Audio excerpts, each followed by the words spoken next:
Good afternoon, this is Renisha from the Health Information Technology team, and in this training video we're going to go over letters, patient documents, and scanning. To access letters, you can do it through the hub, as I've done on the screen. You can also access it through the patient's progress note. If you are unsure about how to access the hub, please refer to the general overview video. And if you're unsure how to access the progress note, you can refer to any one of the nursing videos or the general overview as well. Jumping right in, you can find letters in the hub in the third column, third button down. If you click on the caret, it'll provide you the options for letters in web mode, letters in plugin mode. The quick letters are generally like favorites, so we don't really use those that often. We're just going to focus on the top two. Starting with letters in web mode. There are a few things to note about letters in web mode. Web mode is generally reserved for staff or users who are accessing eCW via Google Chrome without the plugin on their computer, or users with the plugin who want to send a letter to the patient portal. To access any of the letter templates, you would just select the particular letter template that you're looking for. Please keep in mind that most of these letter templates are specific only to Unity Healthcare in general.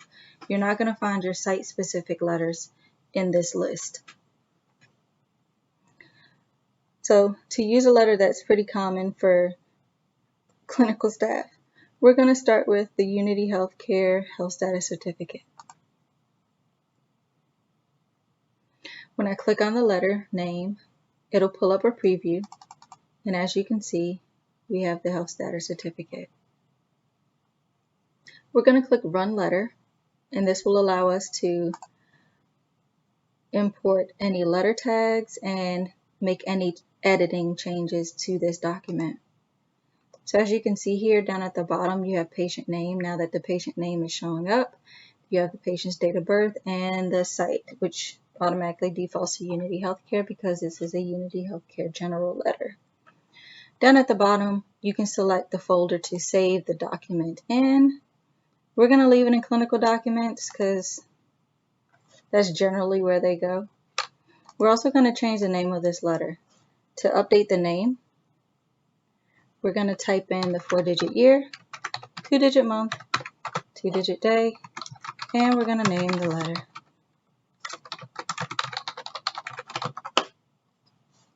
You can name the letter anything else other than Health Status Certificate.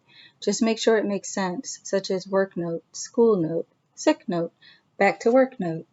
So anything that, as long as it makes sense to the rest of the world and not just to you, you can use that title. But just make sure that your naming convention does include that 4-digit year, 2-digit month, 2-digit day. At this point, we can go ahead and edit our letter. So we're going to go ahead and fill in our fields. One thing to note about web mode letters, well, another thing to note, these are in PDF format, which means you can only document on the pre-configured fields. You cannot change any of the text that's already in here. So if I can put check marks in the check mark boxes, and I can only type in the fields that are already pre-configured. So I'm going to go ahead and put in some information. See.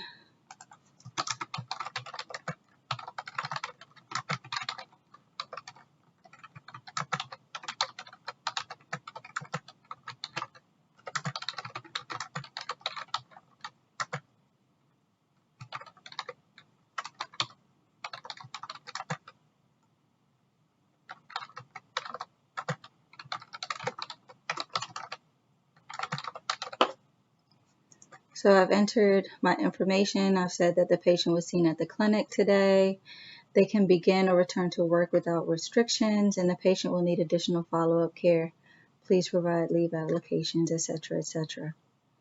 Down here where it says provider signature, if this is something that you can that you are allowed to go ahead and publish for the patient without the provider signature, you can feel free to type your name in this box here. So I can type my name. I can also add my signature. So if I click on the signature pad here, it'll give me a sign here box. I can also freehand, where I can go ahead and sign it pretty much anywhere. So there's my chicken scratch there.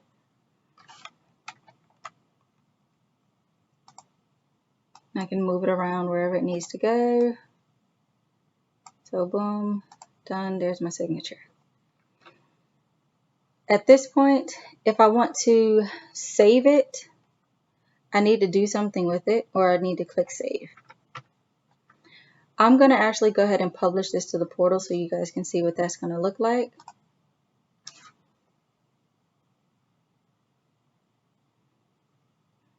Those pop-ups came up pretty quickly, but the first pop-up that came up said inking saved successfully.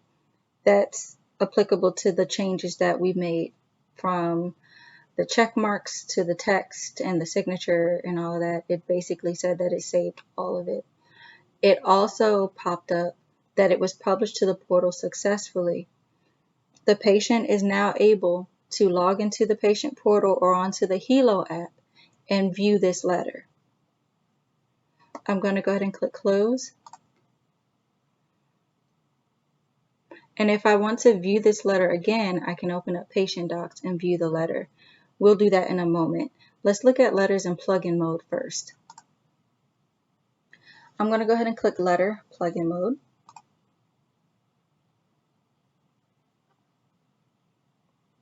And this launches the letters that we all are used to. So those site-based letters with the various letterheads and things like that. So as you can see here, we have like 801, you have your all generics, you have your Anacastias, and so on and so forth.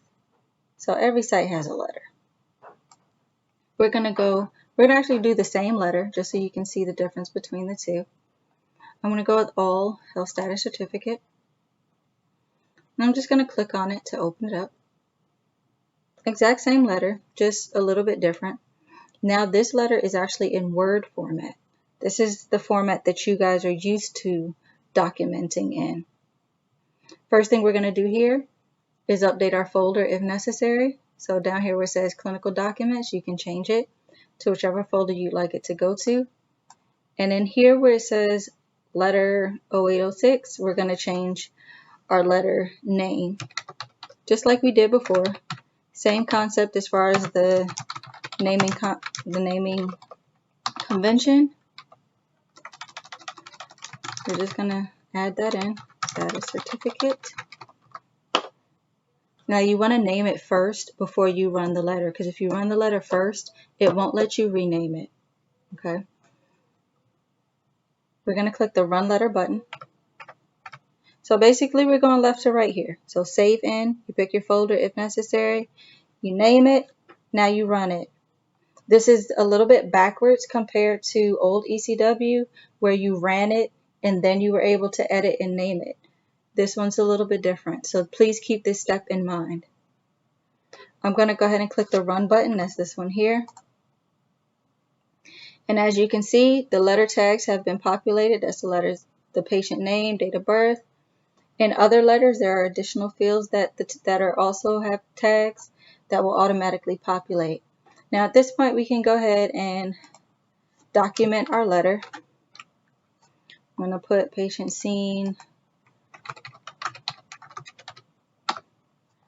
Now for these, since these you can change the actual text itself, I do advise that you take out everything you don't need and keep all the things that you do. Okay. So let me go ahead and document my letter. Give me one moment.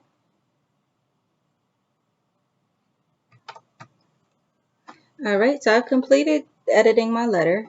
So my letter essentially says my patient was seen today at the clinic. May return to work or school with the following restrictions until 8/10/2021, which is light duty only and lifting limited to 10 pounds, with additional remarks that the patient needs to keep their follow-up appointment in 2 weeks. Similarly with the web mode letters, we can add a signature or import a signature. So in order to add a signature, I'm actually just going to move my cursor to where it needs to go. I'm going to click the Add Signature button. If you're adding your own particular signature, as long as we have the signature pad device, it'll automatically populate. But if not, it's going to ask you if you want to sign with the mouse. I'm going to click OK. And I can add my little chicken scratch here.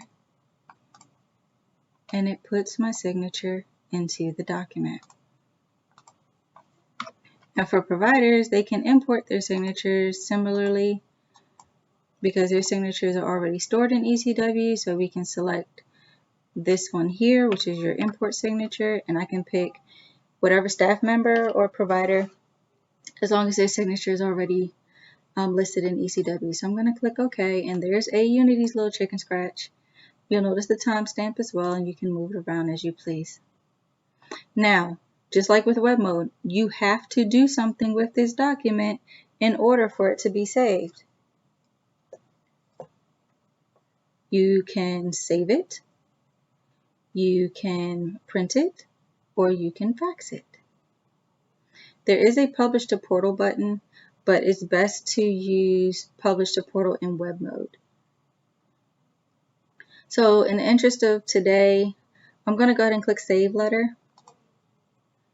eCW will let me know that it's saved successfully, as you can see here. And then I'm going to click Close.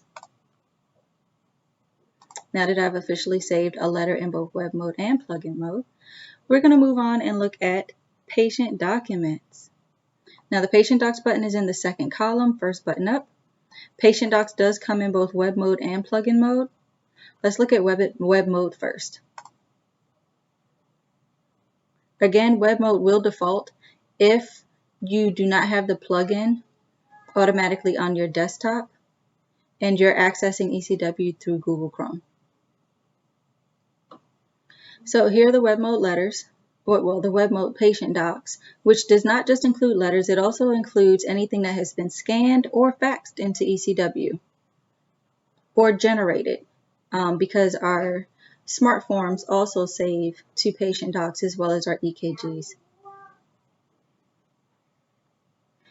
So I'm going to scroll through. I can actually minimize these folders if I want to.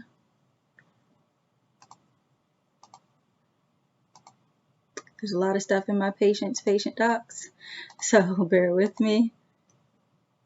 So here's my 2 letters that I created. This W next to my letter indicates that this letter was sent to the patient portal. If I want to view it, I can just click on it and it'll open. Okay. And this other letter here is the letter that I just created in plugin mode, as you can see here. If you wanted to view anything else in patient docs, you can just navigate to the folder that you're looking for. I believe in a previous document I mentioned that EKGs that are generated in 11E are saved to our diagnostic results folder. So here's a previous EKG that was created just so you can kind of get a visual of what that'll look like in eCW. Okay. Now, for letters that were generated in web mode or documents that were scanned using 11E that are already in PDF mode, you will have an option to publish them to the portal. So for instance, let me go to that EKG report really quickly. If I right click on this document, I'll have an option to update it, send to someone else. I can download it, fax it, or print it. Okay, and this allows me to change the name or anything like that. Let me try a different document really quickly. So in general, you should be able to send letters to the patient portal from here, or documents to the patient portal that have been scanned in from in your web mode.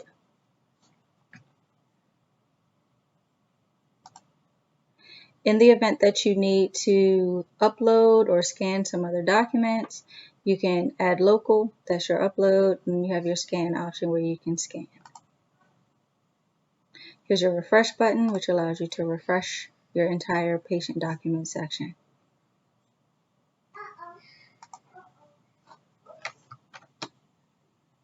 Okay, really quickly, we're going to look at what happens when you select a document and you click update.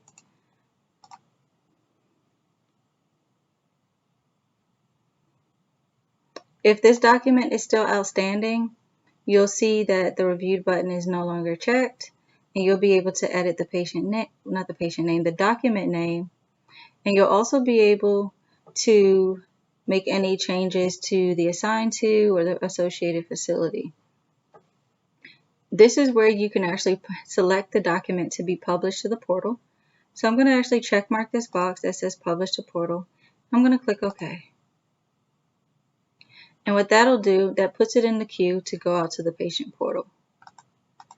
So I'm going to go ahead and refresh, and you see the little blue W. This lets you know that it was published to my patient portal. And you can do that with pretty much any letter that is stored as a PDF document. Let's take a look at a document that is not a PDF document. For instance, this 2017 lab.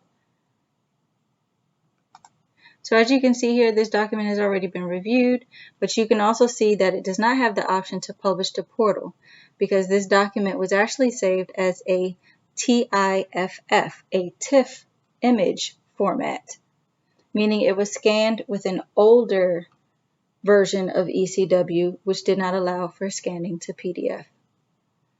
But you can definitely make any changes that you need to make here as needed.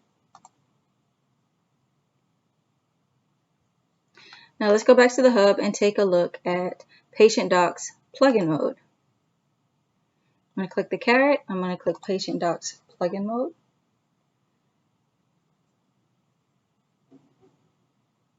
Now as you can see, we have the exact same folders. And we can access our patient docs the exact same way. So here's my letter that was originally generated. As you can see up here, it tells you the name of the letter.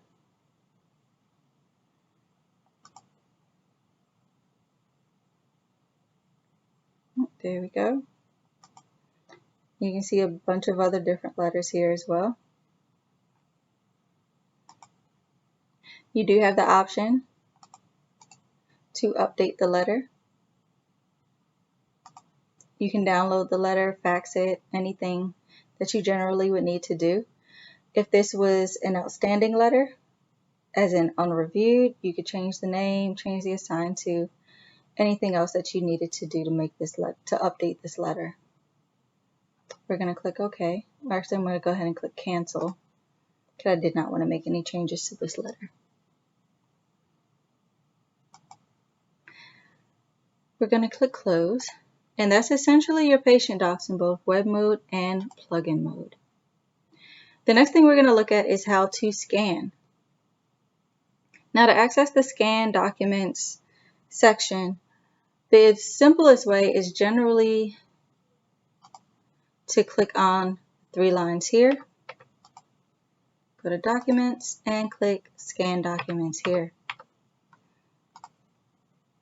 And that just opens up your scanner dialog box. The average user's workflow includes going to the patient hub, searching for your patient, and pulling it up from there. So let's go ahead and pull up our patient docs.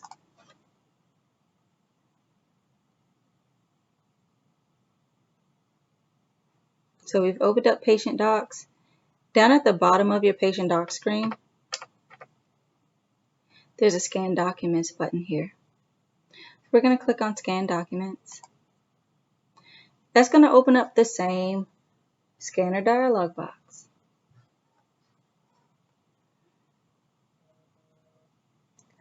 If your scanner is already installed,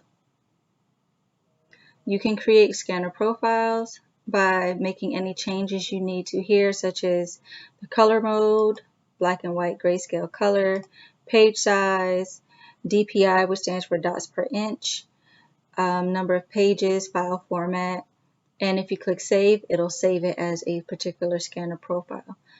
I have two scanner profiles, one for general, which is your basic black and whites, and your color images, which is obviously color images. You can have a scanner profile for duplex documents. For large documents, it might have a lower DPI to preserve space. So it's totally up to you how you want to handle the scanner profiles. You don't have to use scanner profiles at all if you desire not to. Down here underneath, you have your scanner settings, which shows your scanner.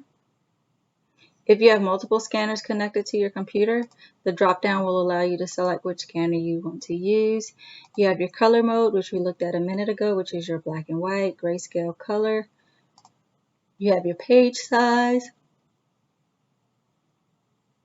and your DPI, which again stands for dots per inch. Generally, you can set your DPI to about 300. That was probably the max that I would suggest. If you're scanning in a lot of pages, like let's say your document has like 100 pages to it, I would lower the DPI to about 150. Underneath there, you have your duplex option. The other two, I wouldn't worry too much about those. But duplex allows you to scan double-sided. So if you have a double-sided document, you can check the duplex button and it'll scan both sides if your scanner has that capability. Underneath here, you have your page number. If you set the pages to 0, it will scan everything that is in your scanner feeder.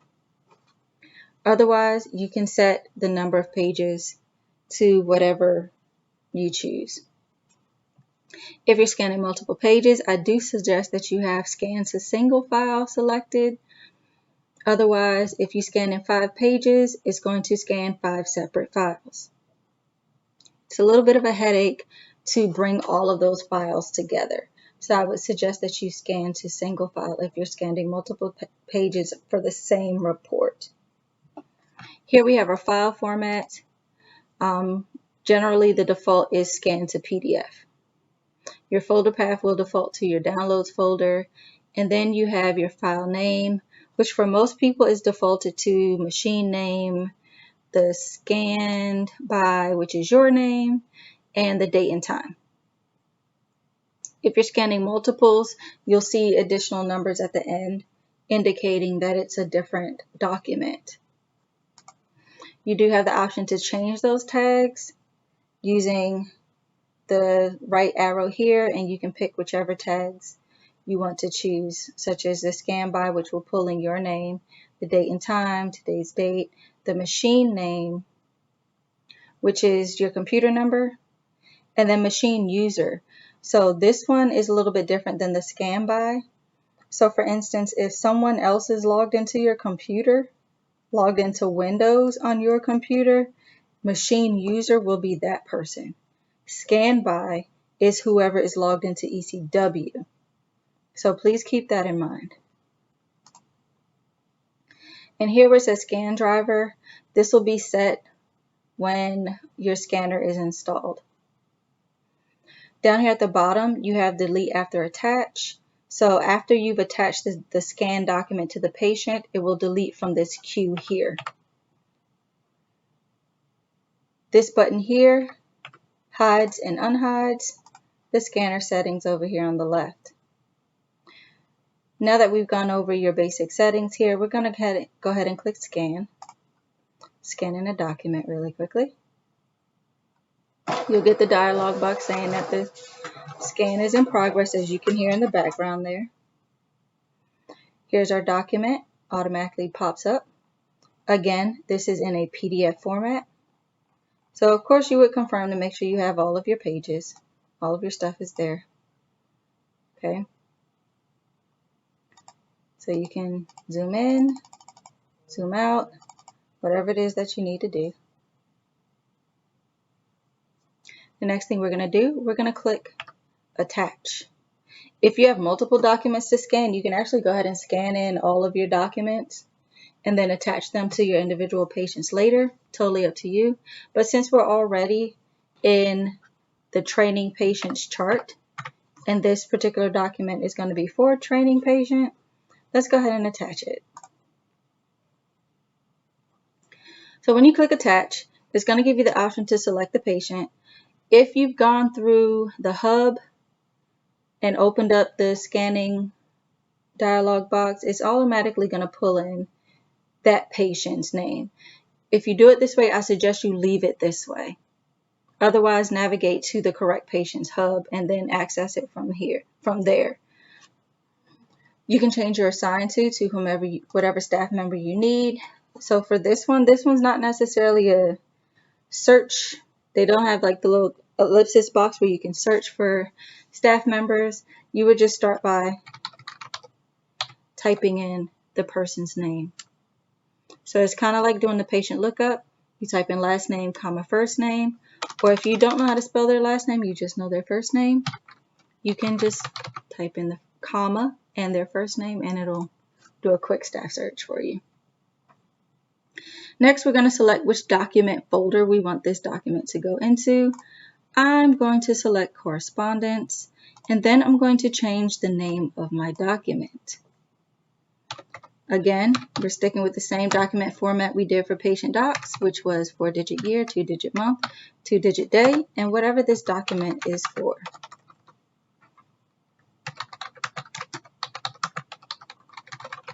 I'm just going to name it something really quickly. If you needed to add additional information like a timestamp and a note for whomever you're sending this to, you can do that. You can review it if it's something that no one else needs to see. Like, for instance, if it's just some kind of acknowledgement that the provider does not need to review, you can do this as well by just clicking review.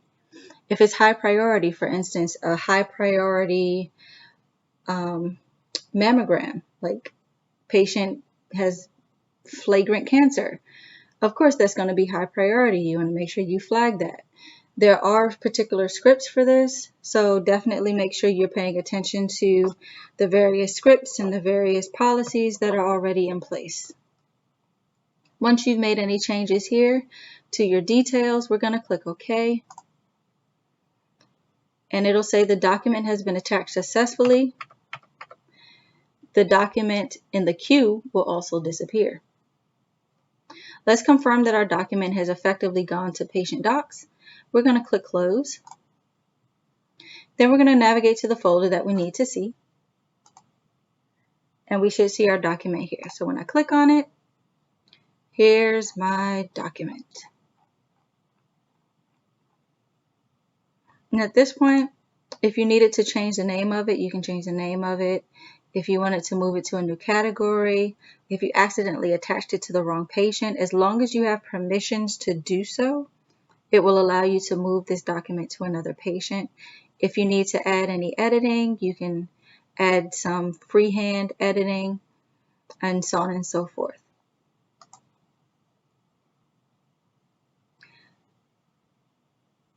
That concludes our training on patient documents, patient letters, and scanning. If you have any questions, please feel free to send a ticket to the help desk, to the eCW help desk specifically, and we will be happy to provide any additional assistance necessary. This concludes our training. Thank you and have a great day.